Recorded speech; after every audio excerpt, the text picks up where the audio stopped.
everybody, it's Katie back with another episode of my vlog. And it's been a while since I've done a studio update, so I thought I would do one of those today and show you guys what I've been working on.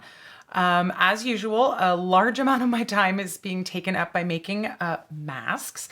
I'm now making them in two styles, the original fitted style, which fits a little bit of a smaller face, and I also have been making the pleated style, which kind of expands and unfolds a little bit bigger so that it fits on a slightly larger size face. So I actually listed 10 new masks, 5 of each style, on the shop today at noon. So if you've been wanting one of my hand-dyed shibori indigo masks, go check out Goblin Co. Mega Mall as soon as possible because they tend to sell out pretty quickly. I'm actually recording this right at noon when the listing went up, and I'm not going to be posting it for a few hours, so I hope there's still masks available by the time you guys see this video.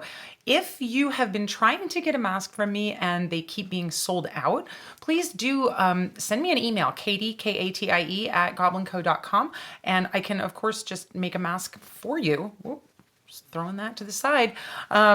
Because I know that some people have tried to get in when I'm putting them up on Wednesdays at noon, and not everyone can get one that they want to get. So that's another way to get one. So masks, lots and lots of masks have been going on. The other big thing that I've been working on recently, which you guys will know if you follow me on any of my other social media channels, is I've been doing a ton of shibori work getting ready for my next dye day. And I'm super excited because dye day is now coming up. I have it scheduled for this Saturday coming up, and as you guys know, I love dyeing with indigo and I love doing shibori work. And this round is a really fun one because I offered up on my Facebook. I said, hey, does anybody want a custom dyed shibori t-shirt or tank top or maybe a sundress or something like that? And a whole bunch of my Facebook friends took me up on it. So this whole round of shibori that I'm doing this time is all custom t-shirts that I'm making for other people, some dresses, some tank tops thrown in, and a few other things that are just personal projects that I'm throwing in. But most of this is all custom work that I'm doing for other people. And as you guys know, I love doing custom work. So I thought I would show you kind of the befores of some of these things.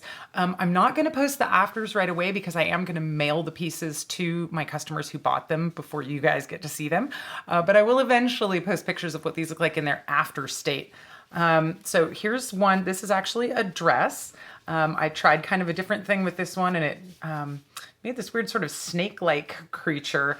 I always think of these things as creatures when they're in this three-dimensional state before they actually get dyed and untied. And I have been showing pictures of them on my social media, but I think they're kind of a thing to be seen in the round because they're pretty weird. This one, I really am digging the form it's in right now. It looks like a really strange kind of a space creature, sea creature, you know, a teleportation accident or weird, you know, over time traveled thing from another galaxy. This is also a dress. These long spiky bits are the Kumo spider webs. This shape that I use as my backdrop behind me is a giant one. And I don't know if you can see, but I kind of tried to design this one so that the spikes, which are going to be the circles on the dress, are smaller at the bottom, and then they taper down to these, I'm sorry, bigger at the bottom, tapering down to much smaller ones up at the top of the dress. So I'm super excited to see how this weird creature is going to come out the other end of its dye bath. Let's see, here's another Kumo one. This one is a shirt. And you can also see I've got some bigger and some smaller spikes sticking off of this guy. It kind of looks like it's weird, like mouth or butthole or something there. So this one will be really cool. Jen, this is your shirt that I said butthole about, so just so you know.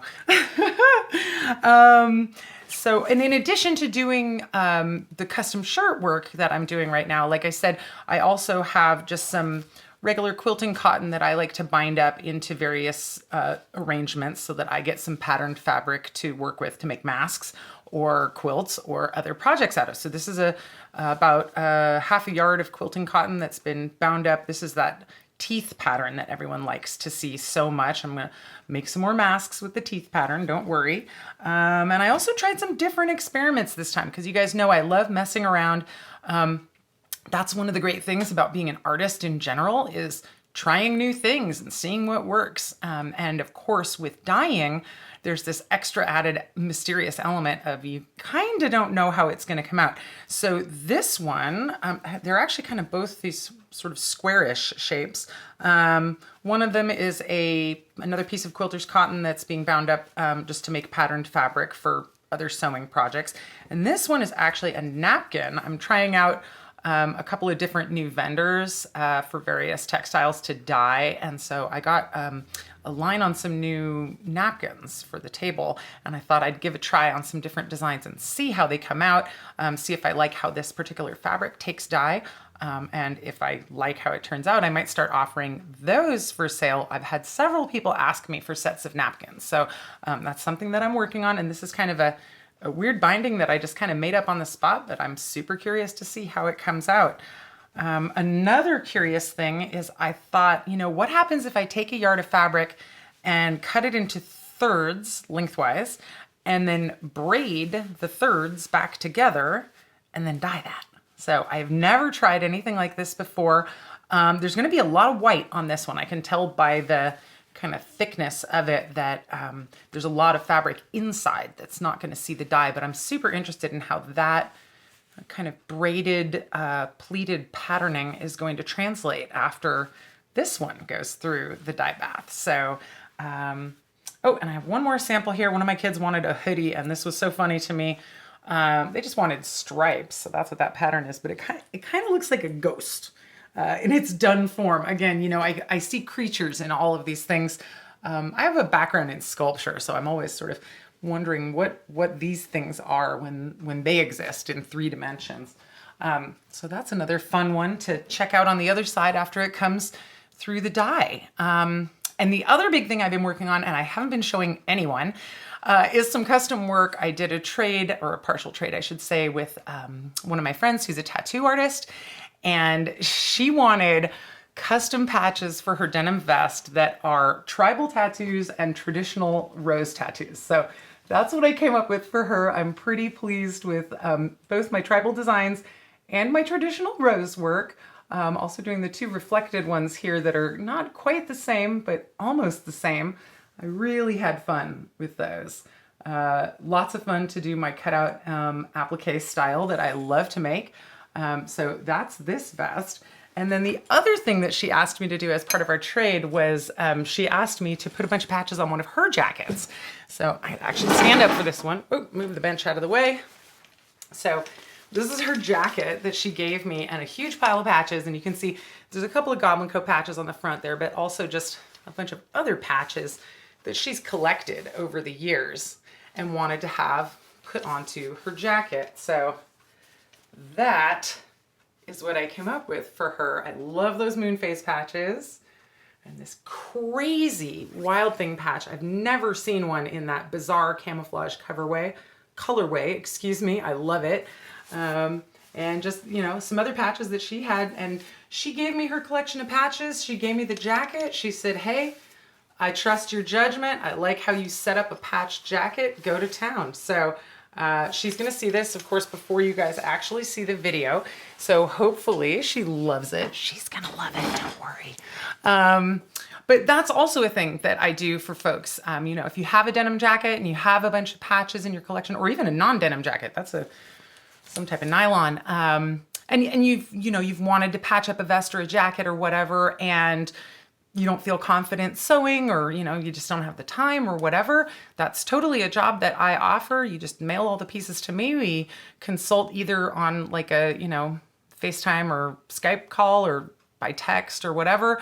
Most people just say to me, I trust your judgment, go for it, and are super happy with what they get back. So that's another thing you can hire me, the Stitch Witch, for. That's about it for today. This one's been a little bit short, but honestly, that's the 3 things that have been consuming almost all of my time in the studio these days. Like I said, I have Dye Day coming up on Saturday, which is super exciting. It's one of my most favorite days of all. I will show you guys the results of that, just not right away, because I'm going to mail all those custom shirts and dresses out to the people that bought them. They get to see them before you guys do. I know you're going to agree that's fair. Meanwhile, I am planning on coming back in a couple days with another tutorial.